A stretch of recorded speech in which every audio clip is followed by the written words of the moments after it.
еркелетіп өсірген, тентек болсам кешірген, айналайын күнімде мерейімді өсірген. Ай дидарлы анашым, ақыл айтар данасың, аман болшы әрқашан деп тілейді балашым.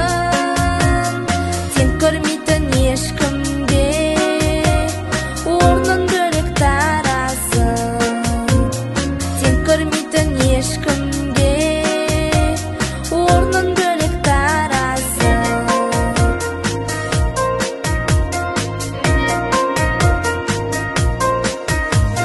Жүрегімде бар ізің, өзіңе мол қарызым, мәңгі бақия